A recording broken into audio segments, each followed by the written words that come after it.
პროექტი სივრცე ახალგაზრდებისთვის მონაწილეს ნარუჯის მოსახლეობა დაუკავშირდა. დაბის მოსახლეობას მათი პრობლემების გაშუქება სურდათ.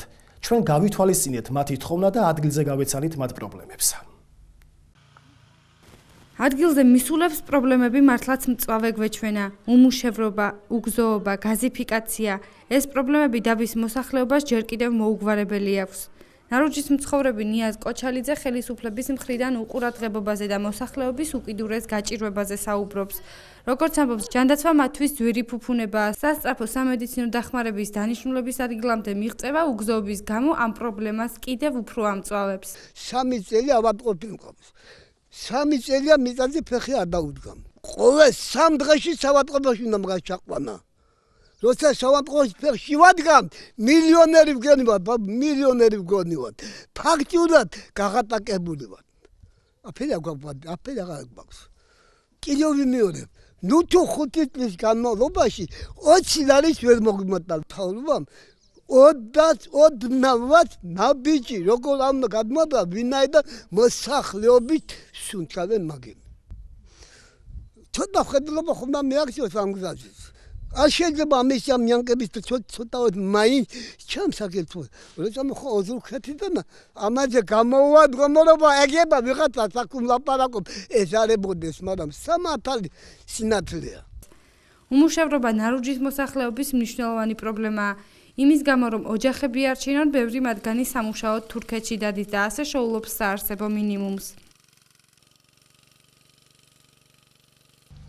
იმის გულისთვის რომ თურქეთის სეზონი როცა მოვა, მაქამდე ჩვენ მივდივართ და ვინისიავებთ, საჭმელი მოგვაქვს, პროდუქტი მოგვაქვს და ასეთ გაჭირვებით, ასეთი წვალებით, ამფერი მდგომარეობით მუშაობთ და მოგვაქვს და ერთიანად ვიხდით იმპულსს და ამიტომ ჩვენ შემოსავარს არ უძახით მაგ თურქეთიდანაც მოტანილს.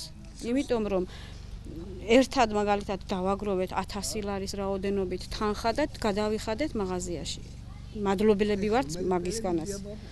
მე მართალია ყველანაირად გვიჭის, მაგრამ ვისგან ველოდოთ დახმარება.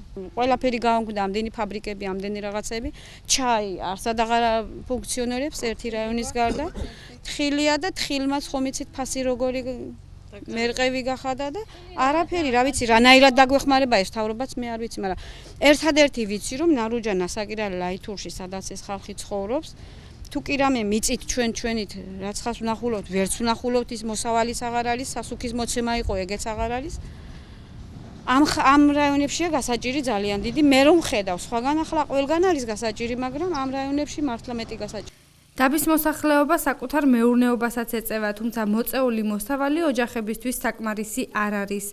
მათი თქმით, სოფლის პროდუქტების ადგილობრივ ბაზარზე გატანა მოგებას არ იძლევა. ყოველწლიურად ასე ვამუშავებთ, რაღაცებს ვრგავთ. კიტრი იქნება თუ პომიდორი იქნება, ჩაგვაქვს ბაზარში, იქაც დასადგომს ვერ ნახავ. გართულება არის, აი გლეხები რო ჩადიან და მუშები, გადამყიდველები არიან. კაპიკებად უნდებიან და ხანდისხან ისიც არის რომ დაგვრჩენია და ვიღაცაზე მიგვიცემიან რომ გაყიდე გეხვეწები. წყალი შუქზე გვაქვს. სოჩიკზე გვაქვს, შუქზე იქაჩება და იგი. რამდენი უნდა მორწყო? გინდა კინძი, გინდა ბოსტნეული რომ მოიყვანო, გაყიდო რაღაცა, არ გრჩება არაფერი საერთოდ. სხვა პრობლემებთან ერთად დაბა ნარუჯის მოსახლეობას სკოლის ავარიული მდგომარეობაც აწუხებთ. სკოლა უამინდობის დროს განსაკუთრებით სავალალო მდგომარეობაშია.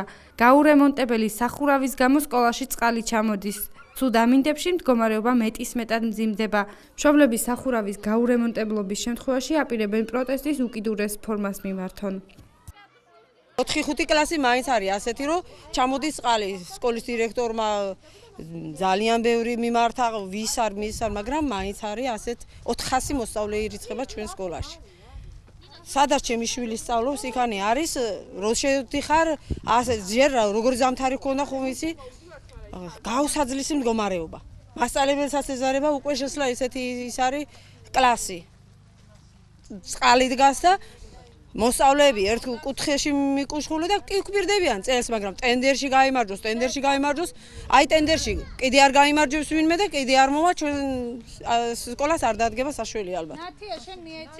გადაწყვეტილი გვაქვს ყველა მშობელს რომ გაფიცოვა გავაკეთოთ და სექტემბერში არც ერთი მოსწავლე არ შეუშვათ, ალბათ სკოლაში არ შეუშვათ არც ერთი მოსწავლე. სკოლის დირექტორის თქმით, სკოლის პრობლემის შესახებ ინფორმირებულია ინფრასტრუქტურის სამინისტრო. სკოლაში ახალი სახურავი მიმდინარე წლის ბოლომდე იქნება. რა თქმა უნდა, ამის შესახებ ჩვენ მიმართეთ ჯერ ადგილობრივ რესურსებს, შემდეგ განათლების სამინისტროს ინფრასტრუქტურის აგენტოს და როგორც კი მიმართეთ უკვე მეორე დღეს ჩამოვიდნენ ინფრასტრუქტურის სააგენტოდან, გადაიღეს სურათები, წაიღეს, კიდევაც დაგვიკავშირდნენ იქედან და ეხლა უკვე მეორედ ჩამოვიდნენ ისინი, გადაამოწმეს, კიდევ ერთხელ გადაიღეს ის სურათები და უახლოეს დღეებში ჩვენ ველოდებით იქედან რომ ნამდვილად დაეწყებეს სახურავის შეკეთებას. ეს მათთვის უკვე არის პრიორიტეტი, რომ ჩვენ სკოლას სახურავი გავუკეთეს და წლის ბოლოს ჩვენ უკვე ველოდებით, რომ ეს აუცილებლად გაკეთდება. როგორც დაბანარუჯის მცხოვრებლებისგან მოვისმინეთ, მსგავსი პრობლემები დაბების, ნასაკირალისა და ლაითურისთვისაც იდენტურია. ჩვენ ამ კუთხით მუშაობას გავაგრძელებთ და საინფორმაციო გამოშვებებში აღნიშნული დაბების პრობლემებს სრულად გაგაცნობთ.